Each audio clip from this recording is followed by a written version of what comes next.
In Every presence, time we I move the establish a bubble sense of around, they move belonging, it too. asking where I love it comes it. from. Is the Healing, sound working? We need sound. We need to share the sound as well. Okay. And can you start it again? Yeah, we will. Yeah, perfect. Okay, hold on.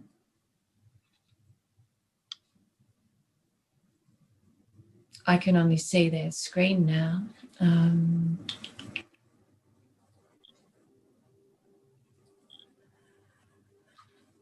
Okay.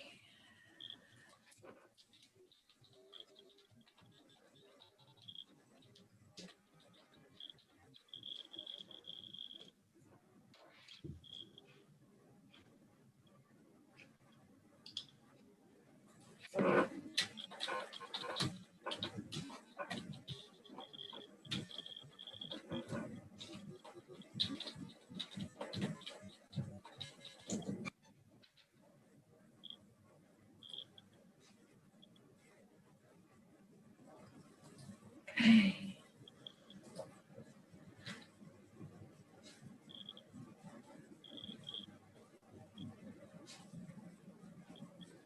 So if we can't hear it, is it likely that other people can't? Yeah, most definitely. That you need to share both the screen and the sound. And only one participant can share at a time. So let me see. I've tried it on mine. If I can have access, I can get the sound right. I would like access too.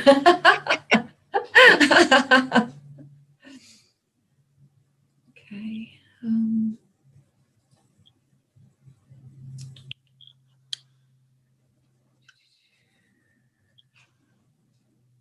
So let's come back.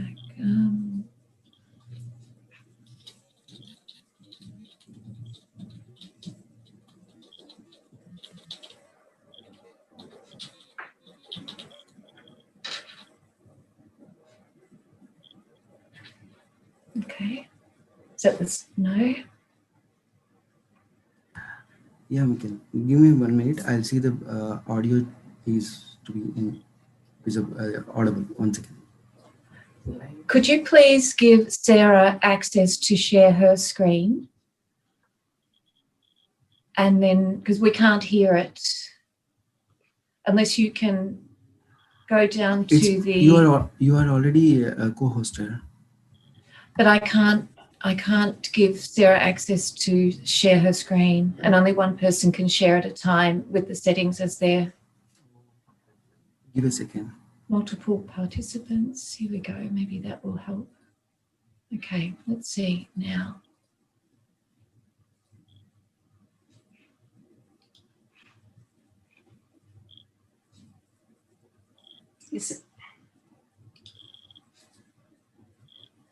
Okay, so I will share my one now. Yeah. Thank you, and be sure that you share the sound as well as you.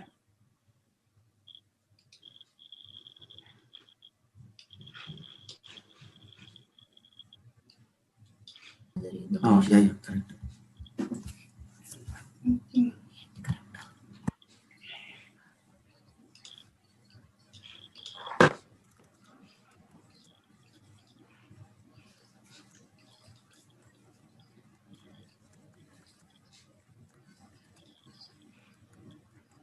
My name is Sarah Naarden, and I'm visualising your virtual smiles. I sense I've landed in an open-minded community with heartfelt intentions. You might wonder why a mother and humble architect who calls herself the co-creative designer is here. I never imagined that I would be speaking at a World Parliament of Spirituality or on a panel with the most inspiring of Indigenous elders and scholars. I'm here to share something close to my heart, and that is designing for healing, bridging environment and spirituality with a light touch. Firstly, Wamanjeka, which means welcome, come with purpose, in Bunwarang country of Naarm or Melbourne, the land I am speaking from. I acknowledge the Yulukut Willam people from Bunwarang country, the traditional custodians of the land, and and I pay my respects to their elders past, present and emerging. I extend my respect to other Aboriginal people joining us today, and I'm deeply honoured to be sharing this panel with UN Elder Uncle Max and PhD scholar Dr. Tyson Yuncker-Porter. His book, Sandtalk, has profoundly shifted my mindset around indigenising our thinking towards more meaningful reconciliation. Thank you, Dr. Yugandhar, for your radical vision bringing us together towards global oneness. Such diversity and inclusive conferences are critically important in this time of spiritual, social and ecological crisis. Creating a conscious legacy can feel like swimming against the tide at times, and we are in this together, but we are not the same. Learning from our differences will deeply enrich us. My intention today is to create some moments where we fly together in synchronicity. With our heart wisdom, we share connection. With our mind, we share creativity. And with our gut wisdom, we share courage to see patterns of purpose with agility in our actions. It brings me great pleasure to share a concept I designed for this event. It is an inner compass wayfinding tool, and it aims to attune our healing stories as a path through challenging spiritual, emotional, and social landscapes. PRIME is an acronym for precedence, enabling a sense of belonging and ask, where are you from? Realization empowers a sense of being and ask, where are you at? Interconnectedness embraces a sense of becoming and asks, where are you from? So where are you going? Musings gather the insights of belonging, being and becoming with awareness of external patterns and forces. And emergence enables agency for insights to manifest as foresight in transitional times. And if there's one thing you take home from my talk, I hope you feel empowered by PRIME to transition from a comfort zone to a courage zone. And I'll demonstrate how I use it by sharing my own healing journey. In precedence, we establish a sense of belonging, asking, where am I coming from? Well, healing is a complex journey, but has pivotal moments of simplicity. 8 years ago, my world was turned upside down and inside out. My baby James was born with a neurological condition causing fatal epilepsy. I was suddenly that person people felt sorry for, living in the Royal Children's Hospital, which I also helped design. Unfortunately, James passed away at 5 months of age, and it felt so surreal. I tried so many healing techniques to ground myself. I discovered books on neuroplasticity, mindfulness. I tried art therapy, dance therapy, sound healing, all flavours of spiritual self-help. But what I found most helpful was immersing myself deeply into the sacredness of place and creating communities of care around me. I discovered the well-intended awkwardness around bereavement, and I felt a void around meaningful rituals to normalise death and the cycles of life. Until several years later, the enriching process of sorry business ceremony I was experiencing as part of the Kapalulungu elders in Belgo East Kimberley in the Western Australian desert. Several months into my bereavement, a much welcome invitation came along to design an Aboriginal healing garden with Wurundjeri elders at Monash Health in Melbourne. It was part of a Close the Gap project aiming to make hospitals more welcoming for Aboriginal people who were often living off-country for specialised treatment. Dealing with my own trauma was one thing, but I was nervous about the pain narratives of intergenerational trauma. I decided to establish common grounds by leading with vulnerability. I felt a big gap in the loss of my Indigenous education and was willing to unlearn and relearn in the process. Whilst in the Cockatoo ward with my baby James, my mum found a book in the attic that I wrote when I was 8 years old. Inspired by Indigenous dreaming stories, I titled it how the white cockatoo got his yellow crest. It traces the story of a white cockatoo who was feeling lonely. All the other birds around the waterhole were colourful and vibrant, so the cocky decided to fly to the rainbow to be painted in colour like the other birds. The kookaburra laughed at the idea. The wise old owl advised against it, which made the white cockatoo even more determined to prove himself. He started flying to the rainbow but became distracted, so he flew past it to the sun and burnt his crest. Well, the story opened up all types of generative discussion about healing in our initial workshops. I invited Jeepa Greenway, the first registered Indigenous architect, to assist in leading the protocols of community engagement. Right on the left are the artworks from the Dandenong Kuri youth group, which were used in the graphic design of the planters. I set up crowdfunding campaigns and pro bono engagements of engineers and designers, and with radical collaboration, we were learning together with mutual curiosity. I came to the realisation my role as a designer had shifted. From an architect who rarely let go of design control, I was now a design facilitator, holding space for stories of empathy and trust. Upon completion of the Healing Garden, I realised I loved the community engagement process, but couldn't keep doing such work as a volunteer. I trained in social enterprise incubation to set up Design Think Lab and to take on similar projects. And during this time, I was fortunate to experiencing the traditional healing of women's ceremony law camp with Kapalulangas, which I mentioned earlier. I was deeply humbled by this experience. I sensed the need to help my own elderly in my community by transforming their loneliness. So I started another social enterprise incubator called Hug House, an eco-friendly small home used in a rent-for-care exchange, a concept borrowed from Netherlands, where my father's heritage is from. Unfortunately, the business model didn't stack up, and I felt quite deflated and exhausted by the process, but I realised I was more drawn to the social design research. And in the interconnectedness of becoming or putting that out to the universe, I waited. And then was offered a place in a PhD cohort for co-design called Wonderlab. The cohort comprised of international transdisciplinary designers with diverse backgrounds in psychology and anthropology. Yet the focus on social design was not balanced with my passion for ecological innovation. So yet again, I set out on a new path to help young people like my own kids manage their anxiety around climate change and create transformative hope through design. Musings is where I gather insights from belonging, being and becoming, and attune the inner compass with the forces and flows of outer landscapes.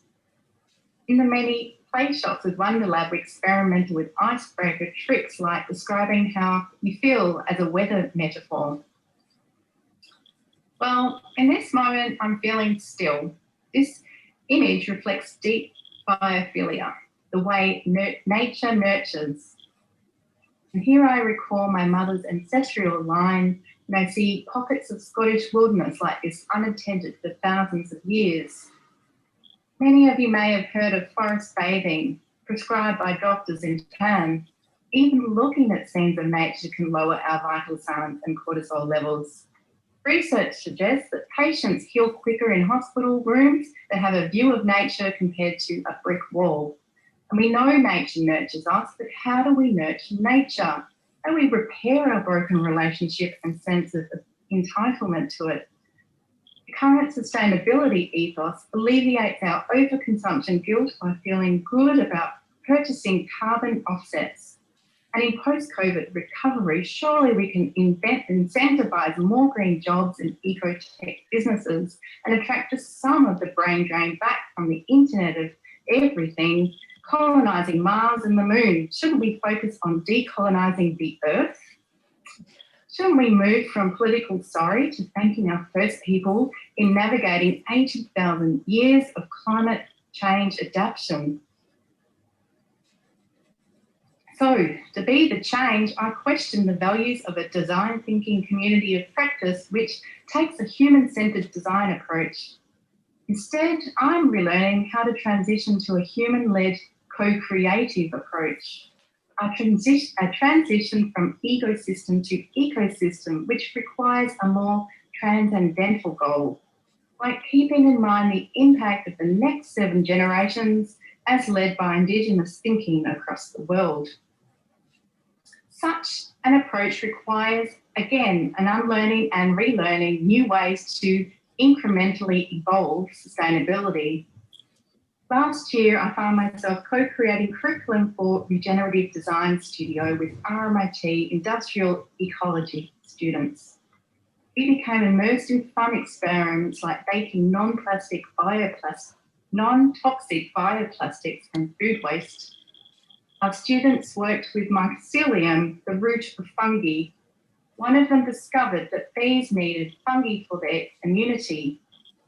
As a living material, our student grew the mycelium in moulds to make street planter boxes, then filled them with bees attracting wildflowers, and then went guerrilla gardening in urban laneways, a creative ecology alternative to toxic graffiti. After starting the studio with scepticism, it was so rewarding to see the students present their work with such spark in their eyes. For Melbourne Design Week, I had the opportunity to take regenerative biodesign out of the universities and into a public forum. Biodesign is considered a new field where materials are cultivated, sequester carbon, displace non-renewable resources and can be 3D printed.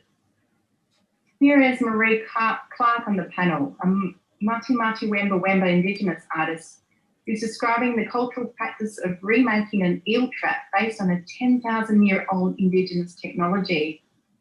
It was used to repurpose to collect plastics polluting our waterways, and also consider under the banner of biodesign, which is regenerative by nature. And here school children and volunteers were invited to participate in the cultural weaving of the 11-metre long water cleaning sculpture made with river reeds. In Emergence, we're connected to the museums of the insights while projecting our foresights.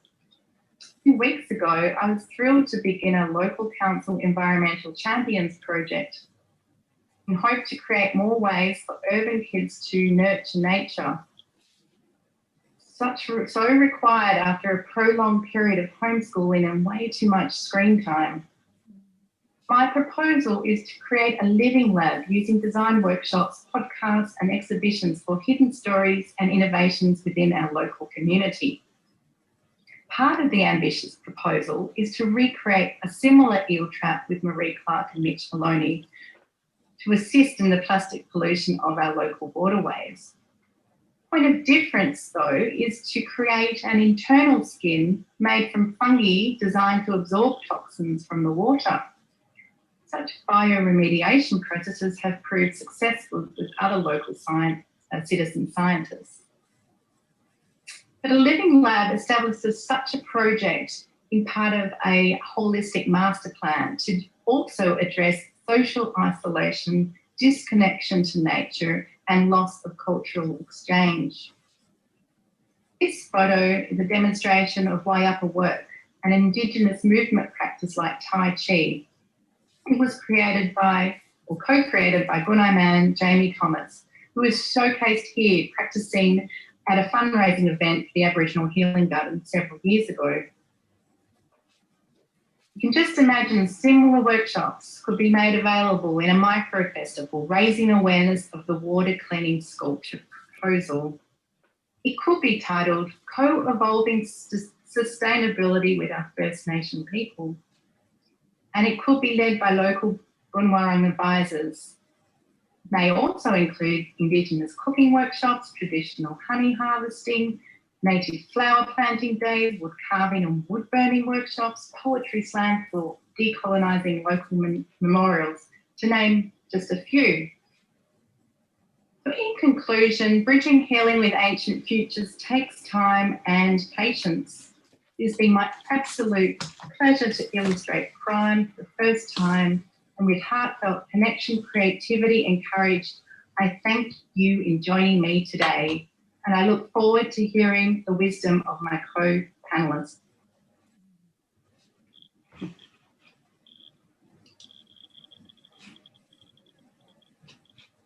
Thank you, Sarah. I'd love for you to pop your screen back on so that I can, and we can thank you in person. That was an extraordinary presentation. I, for one, absolutely loved it. There is so much work being done to remove the political sorry and bring back our culture and our heritage, and it's beautiful. I love particularly the ego versus eco. Thank you, Sarah. I would love now to introduce you to our next speaker, and here she is, Grandmother Mulara. Welcome. Nanga. Nanga, lovely to have you join us. Thank you. I would love to read your bio to introduce you to our people, our listeners, before I'm able to play the video for you. So just give me 1 second and I'll just put that one up for us. Thank you for joining us. You're doing a good job, Leah. Yeah. Thank you. It will get easier, I'm sure, but I'm loving the energy you ladies bring to this space is outstanding. So allow me to introduce this beautiful grandmother in our midst. She is a healer, a spiritual teacher, a counselor, an executive coach, and consultant. She has sat with law women and law men all over Australia.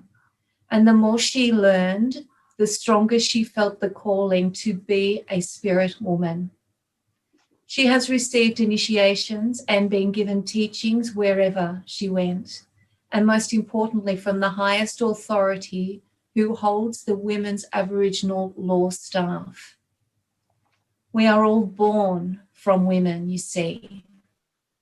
She was given the grandmother teachings and the law of one woman teachings, and is a wisdom law holder for white whale dreaming.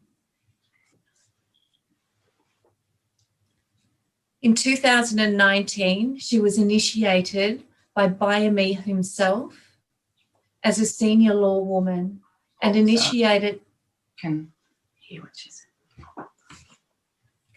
an initiated Aboriginal elder. She conducts women's law circles and hosts an annual Elders Mystery School for people to learn about Indigenous culture. Her lineage comes through Wilcannia. Did I pronounce that correctly, Grandmother? Wilcannia. Wilcannia, thank you. Yeah, Broken Hill. Yeah.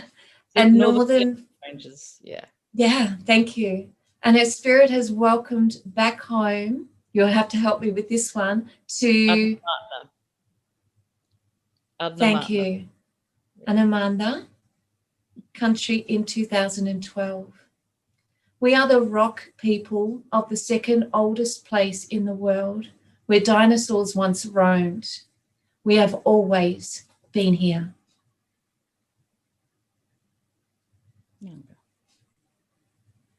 Thank you. I am extremely emotional. Allow me to share this beautiful video.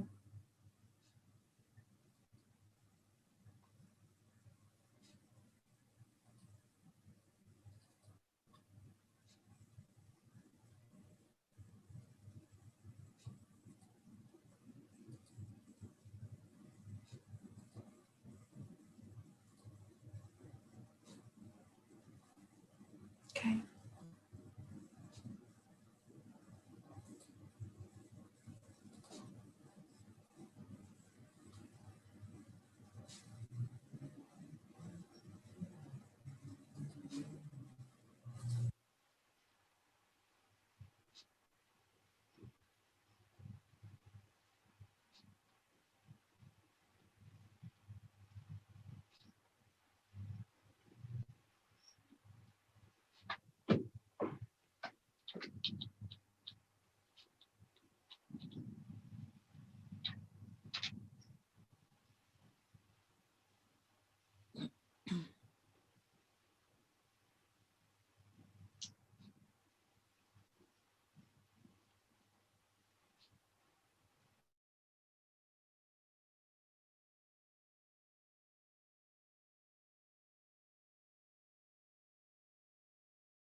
Shall I sing while you're waiting or something?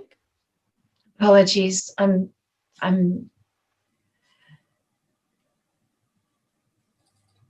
Law of this land, Aboriginal Australia. I can't talk for Torres Strait Islanders. Well, thank you for inviting me on the Okay. program. Can you and hear me giving an now? opportunity to have a yarn Yes. with your folks, your listeners from all over the world, all over our country.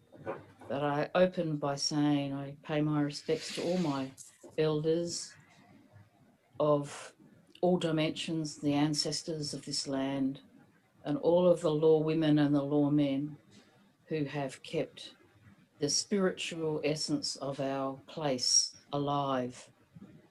A lot of it's hidden, but a lot of it isn't. And I think in this time of new dreaming, we call it, it's where new song lines are forming, we actually co-creating the new dreaming together. And we're doing that with the blessing of the ancestors and the blessing of the old people who always knew this time was coming.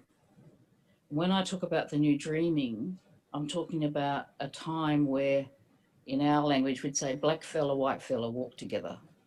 With the black fella in the lead, using our old law that will come back to be a new law when we walk it together.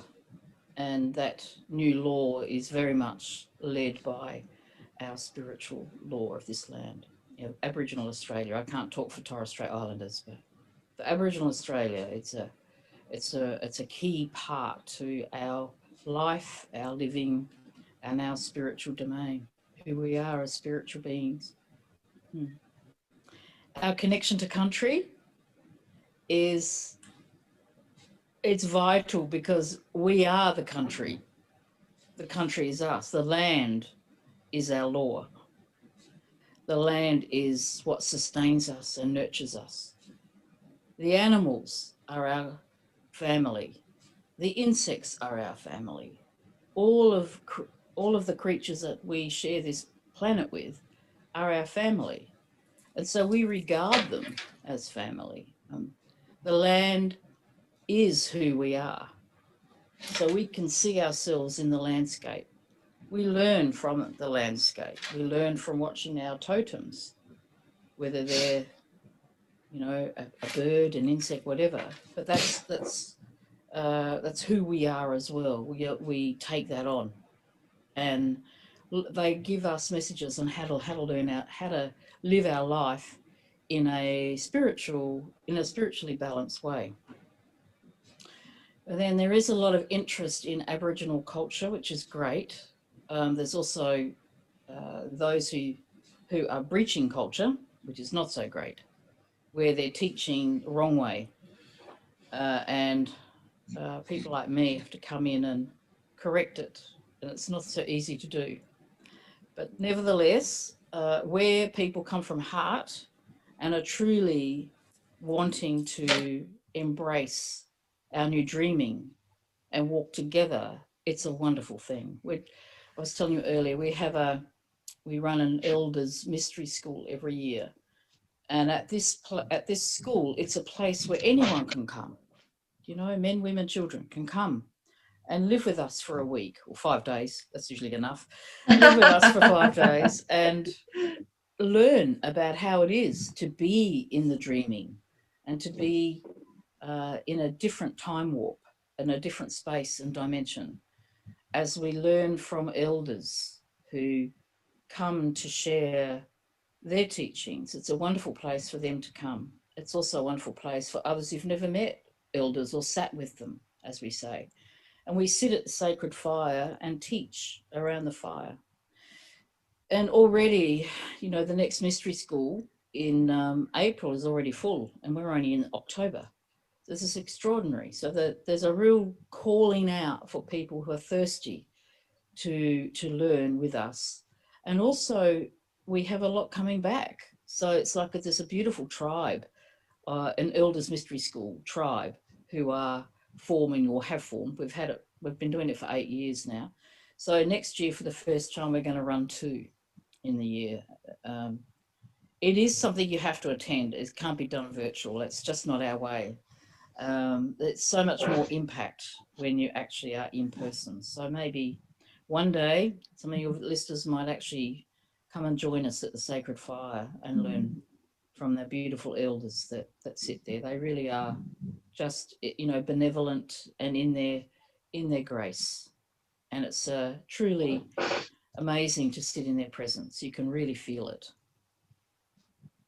So when the country is harmed, we feel it. It harms us.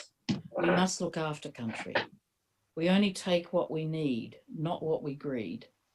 If we're greedy, which we see all around us, what's happening is it's depleting resources for the next generation, or for the next family, or for the next mob that comes through. There's nothing left for them. This is a problem. And this greed is not sustainable. It is going to cause harm in such a way that if the land isn't in balance, the land will perish and we will perish with her. So our connectedness to country, our connection, is a spiritual and physical one. We are the land and the land is us. So people are migrating all over the world, not in the place which is where they're birthed. But you know what we say? We came from another country too. We came from the stars. So it doesn't matter whether you're born in Australia or born in Europe or born in Greenland or wherever you're born. Be a bit difficult in Antarctica, but anyway, it doesn't matter where you say you're from.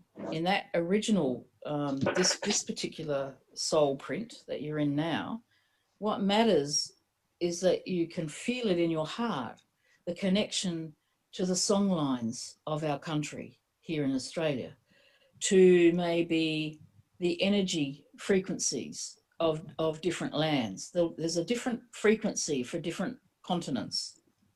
But the essence here is that we're actually from the cosmos. We are from the stars. That is our true home. And so connect to the stars as we do. And we use the stars are our teachings. We do all our teachings from the stars, and connect to Mother Earth because she's our mother. She provides for everything. So if you connect above and below, I meet a lot of people who don't forget to connect to Mother Earth. They're connecting to the stars on one level, perhaps not on the level that I'm talking about, but they forget that they really need to be grounded and connect to Mother Earth and feel her pulse. Her pulse, we are in alignment with her pulse in our physical body. In a spiritual body, we're connected to all there is, to the consciousness of the dreaming. Some to a higher consciousness of the dreaming. As a white whale, I'm connected to the oceanic consciousness, and to the whales. Every whale has a piece of white in them. So as white whale, we connect to all of them. There's a communication grid that goes on. And so I say to feel at home in your country is to work with your emotional body, feel your connectedness to your environment. Now, if you're living in 4 walls and, you know, apartment blocks and everything's cement and buildings, that's a lot harder to do because that's not natural. I'm saying go to a natural environment, adopt a tree, you know, go to a park and start working with the nature that is there. Go somewhere where there is a place of nature, and you will feel the spiritual essence of that place. And then as you go there more and you interact to that natural part of Mother Earth, you will feel different. And so too will the plants. So if you sing up the plants are really happy and they'll grow. So then you sing yourself up. You should be doing the same for you. But connect to the earth, connect to some living, breathing, natural part of your environment, and know that we are actually from the stars. I've been given white whale dreaming as my totem, but also to hold as a law keeper. And this means that I have the oversight of whales, though I'm not the only one. There's a few of us along Australia, and then it goes on, and you know, in New Zealand they have the whale dreamers in New Zealand as well, or the whale riders. So the whale, and then in other parts of the world, the whale is important to them. I think the Canadian original people, also the whale was important to them, in Norway, etc. So it's not something that Australia only has, but it is a strong totem to walk with and to hold. And the white whale dreaming really is this song of creation.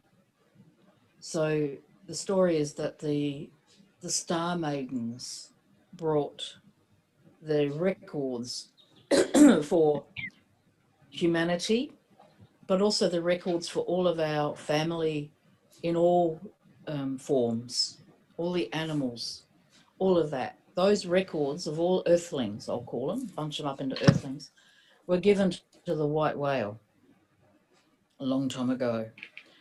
And she has taken those records and she holds them. She's a record keeper, the main record keeper.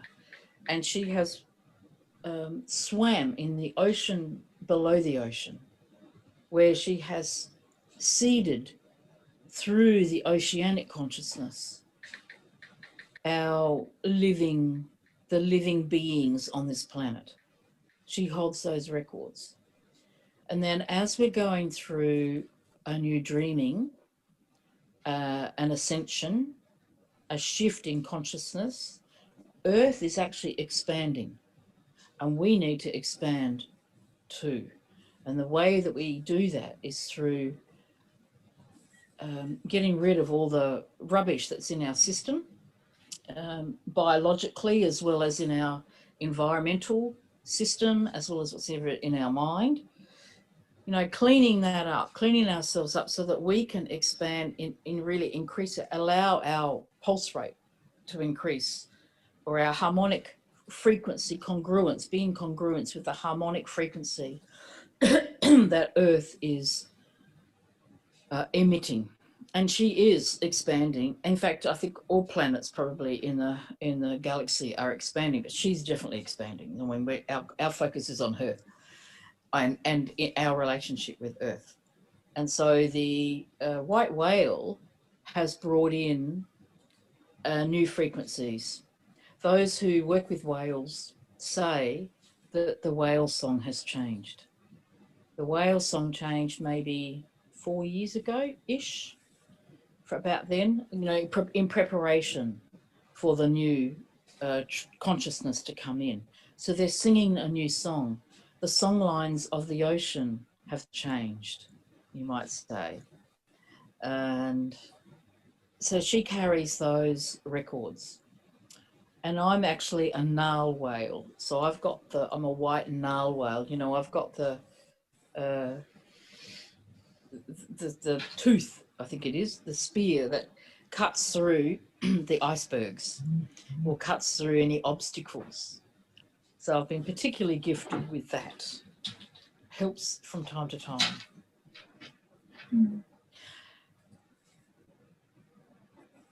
In a way, I referred to cleaning ourselves up in preparation for the new dreaming. And I really mean that. I really mean get out of fear. We must drop it. It has been man-made. It has been put into the airwaves like a mind control that we must be in fear. We even have to fear God. Are you kidding? That's not true. Never was that true. We have benevolence in the universe, whatever you want to call it. It is truly benevolent, and it truly wants to give you what it is that you need to live a beautiful life. So we must unhook our mind from any mind control, any fear control. And to help you do that, it's really good to be part of a spiritual community, part of whatever flavour, whatever modality that is actually positive and it's not destructive, where it doesn't say you must do this or else. We need to be recognise that we are all welcome into community, into a spiritual community that truly has benevolence and love and compassion at its core. Aboriginal people were always like that before we were invaded. We were always caring and sharing was our motto. Even in the early days of the invaders is what I want to say, but you know, that's not a good term to use, but the settlers, you know, in the early days when they came in, despite the awful things that had happened to Aboriginal people, the communities of Aboriginal people still looked after them when they got themselves lost, or they got themselves hungry, or they got themselves, you know, the Aboriginal people looked after them. They didn't go out killing them. They have peace always at their core.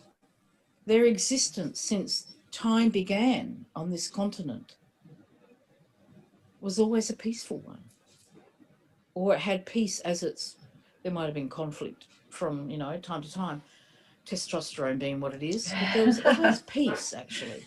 It was always what's good for the tribe, not what's good for one person, and I'll take the lot. It's what is the best, what's in the best interest of the tribe. And any decisions that were to be made were made by the elders thinking through, well, what will the next 7 generations, how will this decision affect the next 7 generations, not how will it affect us today and the next week. So we have to have a big picture vision, or understand that there is always a big picture vision, that we're part of an evolving species. We are not unique to the planet, to the plants, or to the trees, or to the koala, to the whale. You know, that's all part of us. We're part of the species of Earth. And so I say drop the illusion that we're better than something else or someone else, and drop the fear. It's a mind control. There is nothing to fear. There is actually a lot to love. The opposite of fear is love. There is a lot to love, and I guess we've got to begin with ourselves. We must learn to love ourselves, give ourselves compliments, appreciate ourselves, do what you feel, what gives you joy, as one of my Aboriginal sisters says. Does this give you joy? And if it doesn't, do something else. And if it does, celebrate. Celebrate your life. Peace is here. More peace is coming. And you'll notice there hasn't actually been any outbreaks of war in the last couple of years, not any new ones. In fact, there's a lot of peace agreements taking place. I'm very hopeful of the future. I feel that humanity has turned a corner, and it may not feel like that for everybody yet, but it is coming. And trust that the grandmothers have got this. We know what's happening. And we've been holding this space for quite some time. And we will continue to hold this space, just as the ancestors hold each and every one of us in the ancestral realm. We all have come from the stars, as I said earlier, but we also come, and we can call on our ancestors from our spiritual home. You know, I don't mean our blood ones here in this lifetime. Some of them you wouldn't want to be calling on, or even those that have passed over. What you do want to call on is your truth, your full mastery, your full spiritual mastery to come through now. And to do that, you call on your ancestral pod from all lifetimes, from all space, all dimensions. The highest and purest consciousness of who you are.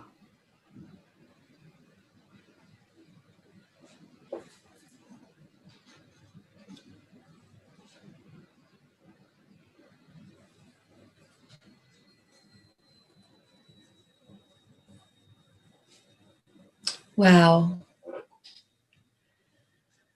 Grandmother Mulara, I was writing down questions throughout your presentation and you were answering them just as I was writing them down. A beautiful synchronicity. Thank you. Thank you. Good. Absolutely. You definitely were. How did you feel watching yourself on the video? Interesting. I think the grandmothers are speaking through me. I felt that. I felt that very much so. Sarah, are you with us? Can you hear me? I think you need to enable my video to be on. It says it's been disabled by the host. Google says I need to start my video. Let's just start video. There we go. Back. Oh, thanks for that. You see, lucky we've always got a young'un amongst us to help us work with technology. I just love that. Welcome back, Sarah. And I would love to introduce the two of you, beautiful souls that are holding the sacredness of our land so impeccably. Thank you. Sarah, meet Grandmother Mulara. I was really touched what you said, Grandmother. I feel very privileged that we were put together. It's an absolute honour, and I'm really stirring to be on your next Elders Mystery Camp. Me too. Yeah. 2 new recruits. Yeah. Changes lives. Oh, and this is. We don't know these things exist until we're ready to receive them, do we? So, ladies, our panel discussion is technically the spiritualization of environmental activism for a better earth. Now, the first question I'd like to direct to Grandmother Mulara, please. And that is, what do Aboriginal people mean by our spirit is in the land? So we navigate our way through life in this form with our feeling body, and our feeling body is we feel our way through country. We are in relationship to everything around us. So when I say land, I'm actually talking about not just the land on surface level, but everything, that the whole biosystem, and that we are. It's really important that we are recognising our place in that landscape. We're not separate from it, and we are part of it. And so our spirit, in our spirit body, who we are as a spirit, we are connecting to the spirit of the earth. It's not divorce. And the land holds the memories of all. The land, she holds the codes. And so I think I've answered the question. I don't need to go on. You have. Yeah, no, you have answered the question beautifully. And Sarah, did you have anything further to that question that you'd like to ask? I would like to give you the opportunity to ask the questions of each other here. You've both seen spectacular presentations, so I'm very happy to step. I know I have some questions which I'm happy to bring in. Sarah, I'm particularly interested in hearing about what you mentioned, ancient futures. Okay. Yeah, but I'd love to let you ladies converse on the level of which you are connecting heart to heart. Yeah. Well, the ancient future idea is from a Swedish filmmaker, Helena Norborg Hodge, and she pretty much talks about what Grandmother Mulara is saying, that we've got a lot of knowledge, ancient knowledge that we need to reconnect so we can bring the oldest living culture in the world to keep evolving, and that working together in this new dreaming, we will find the new technologies for the young people to really connect to and know their place. And I think it's quite a magical experience to realise in Australia that we've only touched the iceberg of the knowledge that we could gain with the right respectful pathways. And we really need to rethink how we treat reconciliation and really have a hard think about some of the mistakes of the past, to unlearn those, to recognise them, but to be excited about walking this new dreaming. It's a beautiful invitation, and I think people around the world will be jealous about this. And, it's such a resource, and we need to go, to the top, to these mining companies, and really say, look at the value that this is creating, and we need jobs to come from, different sources, not what's in our earth. This is unsustainable. This is just, it's a spiritual act to protect this now. We need new innovations, new energy systems, new ways to restore our biospheres, our ecosystems, and there's jobs in that alone. So, I really am a fan of the invitation that Grandma Mulara is extending, and I think we need this in all of our communities of elders, having mystery schools where we sit around a campfire and yarn and get out what's holding us back for making these really rich relationships. Sorry? My mum giving me this. She's next. We're all, everyone's welcome here. I'm reminded, just listening to you, Sarah, of the a really important way to move forward is to everyone to be acknowledging country and acknowledging the ancestors are still here. They're there. Right here, right now. Yeah. And the thing that I'm doing with my groups now, when I bring them together, is I'm doing a proper welcome to country of their ancestors to this land. Now, you think about it, 250 years has passed. We still haven't done a proper welcome to country. This is wrong.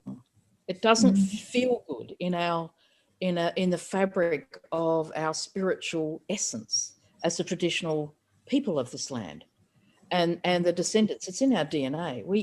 There needs to be an opportunity to do a proper welcome.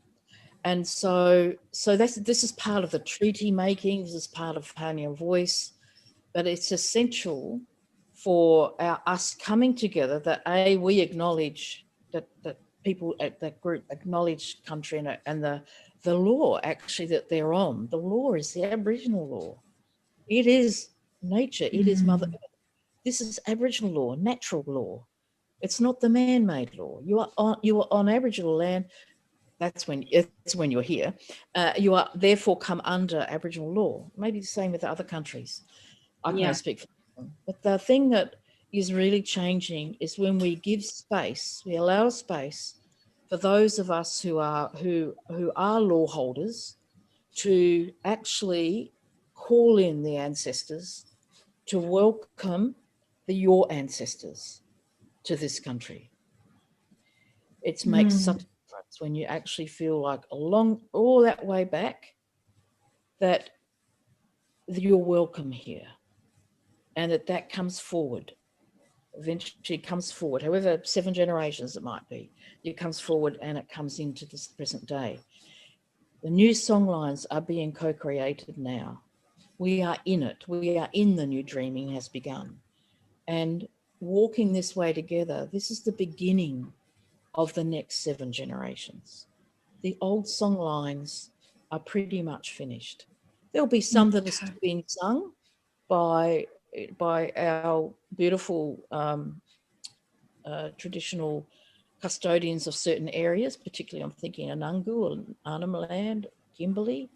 You know, they're certainly still singing some of their songs, and when it's being sung, it's alive and well. But there's many and most that are not being sung anymore, and it's been closed. It's been closed by mining. It's been closed by other activity that hasn't gone well for Mother Earth. We need to create the new songlines in the new dreaming. We can do that together. It's a beautiful invitation. It is. Yeah, the spiritual essence of the environment, the activism we can do is that.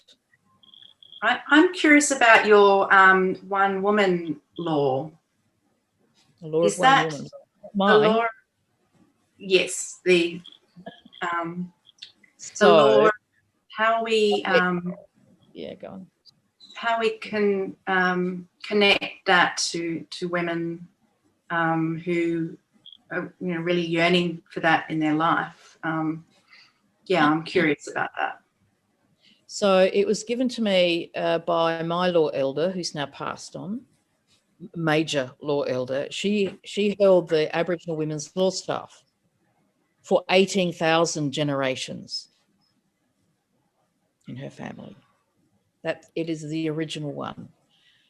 And she said, and I said, is there a men's law staff? She plonked it down and said, there is a law of one woman. We are all born from woman, and this is the law. Oh, chills.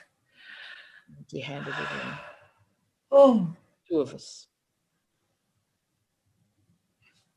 Yeah, it's pretty strong. It's very strong, wow. and it's a very real thing. You know, our men, who in traditional way would also be blessed and following the Seven Sisters dream. It's a way in which we understand the creative forces of the environment. Another form of not really activism, it's how to live in harmony with the seasons and with what needs to, what our totems need. That when we've got a totem, we've got to look after that totem and make sure that they've got all that they need to survive and thrive. And they're our cousins, our brothers, sisters. So the law of one woman is about understanding over all of that. You might say it's the grandmother law, that in actual fact, or even the great grandmother law I've been calling in lately, it's the great grandmother law, where all of us come under that. You've seen those family trees, you know, you've got one, it's only you've got a whole bunch of a big tribe. It's about honouring those elders who've gone before and what they've passed through, what they've given us in terms of teachings and understanding and knowledge and law. The particular gifts we might have, what I work with is different to another elder. They've got their particular teachings. You know, we're not all given the same because none of us are really the same in that way, but we need all of it to combine to have an effect, because we all should be working together. The grandmothers say, you know, us aunties don't work alone. We work with others. This is very true. And so under the law of one woman, I've been teaching and initiating, taking women through proper initiation in our traditional way, as best I can with the with the essence of the law. There'll be specific law for those particular areas. In where I'm from, we have the Williru law. Where my law elder was from, she'd call it the central law. But there's a lot of strengths in all of them that are really similar, and there'll be some localized differences in the cultural or the dreaming story of that place, the creation story. I hope that does it. Yeah, no, that's great. That's So I'm curious with the connection to then the whale dreaming, because your land is near the Flinders Ranges where it's very dry. Are you talking about an ancient sea connection as well? So are you aware that the middle of the country was underwater? Yeah. Yes. So, yeah, so there are fossils out there in that country. I can show you sea fossils. But it was interesting. I've had to grow into this. When you're given something, it's not straight away, oh, yeah, I got that. I got to walk. It's the medicine, as I'd say in Native America, the medicine you walk with is what you are becoming. And I've had to become that. I've had to learn from my other whale people and the whales themselves, whale beings, I'll call it, what it is to be this whale and what is my mission and what is it I'm bringing through. So there's a lot of cleaning up going on in my country at the moment. And I'm talking about corruption. I'm talking about breaches of law. And I'm talking about piercing the veil on the unicorn of the sea. I'm piercing the veil of the illusion that not all is as it ought to be. It was not like this before, but it needs to return in proper way for the balance and the harmony of our land and of our people and the connectedness we have, the responsibility we have for making sure that everything is alive and well. And that responsibility is a spiritual responsibility. We have a really, it's really important that we put things in their right place. And so with the whale dreaming, my people don't know what it is because they think I know nothing. But some are learning because I've had to go all over to get my culture and be gifted the power, the spiritual power that I have and the stories. But they're not just about one area. It's about many areas and how it all intersects. And so the white whale through the Flinders Ranges is actually part of the white whale dreaming right across the country. And there are various ones of us that hold the law of the white whale dreaming in that particular area. That explains it well. I think I've said enough. There's more I could say. I've said enough. But nevertheless, I can say to you that all I need to do is look at the stars. You see the Milky Way? That's the white whale. How did you feel about the whales being beached in this time? Never a good thing. I think there's been interference. I hold a ceremony every week for service. We go where we're called, where we're being, drawn to do some healing on the planet. And last week it was the whales. And what they said was, what the message that came through was, pay attention. We're giving our life here for humanity. Pay attention. Things are not right in the waters. They're not right in the ocean. Something's happening from Antarctica. Pay attention. There is a facility in that area, I believe, that's pulsing wrong way. Maybe drilling for some fossil fuel into our earth, and it's affecting the whales. What they're saying is, pay attention. And they gave their life for us to pay attention. Wow. We released their spirits right way, Aboriginal way. Fabulous. Thank you. And thank you for that question, Sarah. I have one of you, if I may ask, in acknowledgement of your journey with your son.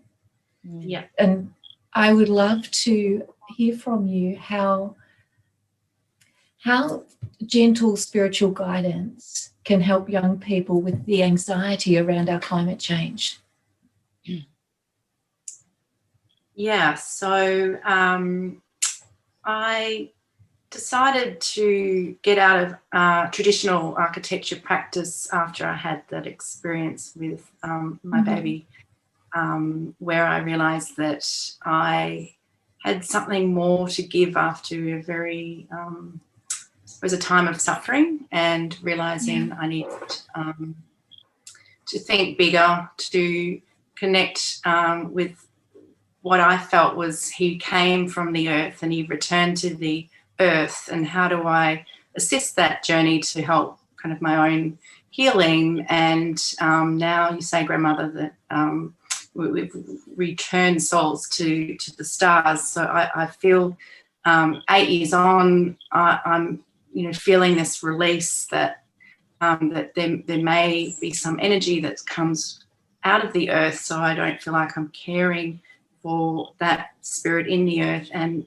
I feel he is slowly being released back to the stars.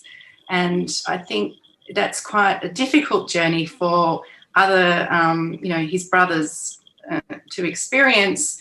But the beautiful thing that he began his life in the cockatoo ward of the Royal Children's Hospital. His brother was imprinted with a birthmark on his back of a cockatoo, which was just, Wow. It was just, one of those synchronicities where you just think, oh, he will always remember his brother. He's been imprinted kind of as a birthmark on his back. And, that is just my personal story. It hasn't been kind of given to me by anyone, but that's, I suppose, making sense of how one brother who never met his brother may have a story to be with him. So the spiritual guidance that we can give other people is, there's a lot of anxiety around climate catastrophe, and that a lot of young girls say they don't want to have children in this world. And, that is such a kind of a terrible experience to have that denial of womanhood, to feel comfortable to have another generation.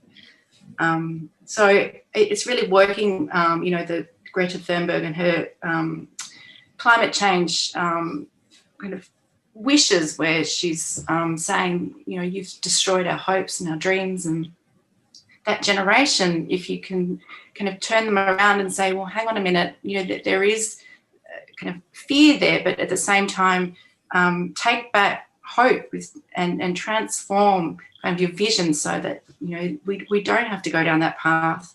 And to work in university and teach students to go and look at their grandmother's technologies. For instance, we've got students collecting eggshells and mixing it with the seaweed agar to make pots that then give nutrients to tomato plants. And, they're learning the gardening ways, but now in 3D technologies, they can now 3D print these pots so that we can actually grow plants that will kind of nurture the plants, but also displace the plastics and the fossil fuels to make the plastics. So it's kind of that cycle economy, and getting students to really use the technology that's now available. One other student collected coffee and made pots, and the nitrate from the pot is good for the basil and the plants. So, and it's just that cycle. It works. And, that's technology that's been around probably for hundreds of years. Our grandmothers have put the coffee filter into the garden, they've put eggshells, and it's really having that intergenerational story where, they've consulted to their grandparents, and then they've given them a pot for a birthday present to say, oh, that technology that you told me about, well, here we go, we've now got the technology to 3D print this. And, that's kind of what I'm talking about with ancient futures, is to really see how interconnected they can be. So, and that requires a little, the kind of the spirit that comes back into students' eyes when they realize they do have agency for change. They can use their technology to, create hopeful futures. I think that's when you realize that the students don't, they can then imagine having children down the track. That's just, we have to let that flow happen again, and that whereas, that's the gentle spiritual act within the environmental activism. I think we need to nudge. So, yeah. Thank you so much. I have a lovely surprise for you, because Dr. Yugandhar is about to join us to thank you, ladies, and to offer you a token for your time. And I would love to extend my gratitude from my ancestors to yours. We are one, and I've never quite felt it like I have today. And I thank you very much, Grandmother Mulara. Namaste. Yeah, hi Michelle. And Sarah. Hi Thank you, Michelle. Michelle. Thank you. Yeah, hi Michelle. My pleasure. Hello, Dr. Yugandhar. We can see your... Yeah, you can.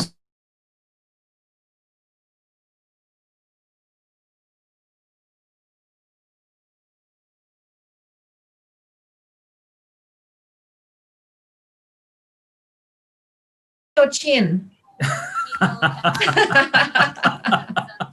Now I can see your mouth. Oh, okay. Keep going. Just a second. What a lovely, Sure. lovely surprise. Thank you for joining us. Yeah. Yes. There we go. Yeah. Over to you. That would stand out as like a big. Yes. Hi Sarah. Hi Grandmother Mulara. Nanga. Nice to see you. All of you here. Grandmother Mulara, I saw your name, Sridevi. How is it connected? Yeah, everybody is. I was given that name here in Australia by a woman who started up Shanti Mission. Her name's Shakti Durga. So she run. Yeah, you may have heard of her, but she saw in my field my spiritual essence as Sri Devi, and so she gave me that name, and I have worked with that name as an essence to do in part of my healing. But of course, I've got bigger in that department, and so the grandmothers gave me Mulara. So it's at the moment it's sort of like Sri Devi Mulara, but really I've moved into grandmother. Wow. Grandmother now, and it's almost like another level again, especially after buying me. Work. Yeah. Hi, Sarah. Hi, Dr. Yugandhar. Yeah. It's going very well. I'm really excited by the conference. Your vision is coming together. It's our vision. It's our, it's a vision of the mankind at a subliminal level, at a very subtle level. It has to come through certain time frame. So I think the time is right now. When we planned for the first World Parliament, when we invited almost 208 presenters in 2012, 56 nation people participated in city of Hyderabad. Wow. So we wanted the same type of bonding to happen. Yeah, for the first time in my life, I saw tremendous bonding that was happening for the first time in 2012. Earlier events, whatsoever that I attended, I organized, I hosted, I have never seen. And slowly, after 2016 and now 2020, there is so much of bonding, so much of friendship everywhere, so much of love everywhere. And it's a time, I think, the unity consciousness is going to emerge. Just now on track one, we were discussing about two elders, one grandmother Parisha and another Valerie Judith Barrow. So we're all discussing. They're all octogenarians with so much of wisdom. So we're discussing how the stars are responding. So Valerie, who is a star channeler, she said, we have a united planetary nations, united body for planets. So they're all saying that, yeah, unity consciousness is going to happen on the earth plane. and it is very, very important. So we have a lot of ideas, Sarah and Grandmother Mulara, about how we can bring this unity consciousness by way of initiating the councils of the World United. Well, when you really think about it, like in Australia in particular, a lot of people, migrated to here and their ancestors migrated to here. We have many bloodlines in this continent. Yes, yes. And I myself actually have Afghani. So I'm a product of the Afghani camel drivers in Central Australia. Oh, okay. Intermarry with Aboriginal Australia. Oh, I see. And then there's the Celtic background as well somewhere in there. So we are all coming together, and we are actually mixed in our blood, in our songlines, in our colour skin, in our culture. And so it's so important that we find a way to walk together under unity consciousness. So true. Yeah. Thank you. Yeah, I heard that there are less than 50,000 people who have the native DNA. Only 50,000, less than 50,000 people have native DNA in Australia. Everyone has got, intermixed, intercultural, intercontinental DNAs. Yeah, this is what I heard. I read through. So, okay. Thank you, Michelle. Thanks for the wonderful session. Thanks a lot. And, pleasure. Yeah. Thank you, Sarah. And after the World Parliament, we will have individual sessions with Grandmother Mulara and Sarah Naarden, if you like it. So we'll have individual sessions taking your wisdom forward. Because, okay. I can still hear you, but I'd like to. Nice. Excellent. I'd like to just. You're very welcome. And if I may just share one more. Excellent. So enormous gratitude to you ladies. What a beautiful time spent. Yeah. Thank you. Beautiful. Thank you, Dr. Yugandhar. Yeah. An absolute joy and a pleasure. Thank you, Dr. Yugandhar, for your vision, your heart, your soul, and bringing us together. No, with all great honor. Joy. Great Such honor. a joy. Great honor and privilege. Thank you very much. Thank you, Creator of all that is. Yes. Thank you, Creator. That's the most important. Yeah. God bless. Yes. Thanks a lot. Okay, Michelle. So if anyone wants to join on track 1, it's still open. If you have time, if you would like to join, Michelle, we have track 1 link, right? You can share if Grandmother Mulara and Sarah would like to join. Please let them join on Zoom passively. I've got a if you would like to. How things are going on track 1, you can witness. Thank you, Sarah. Would you like me to share you the link? I can pop it in I'll put it in WhatsApp for you, Sarah. You can put on chat box. Yeah. All right. Okay. See you guys there. See you. Thank you very much, everybody. Love you all. Bye. Bye.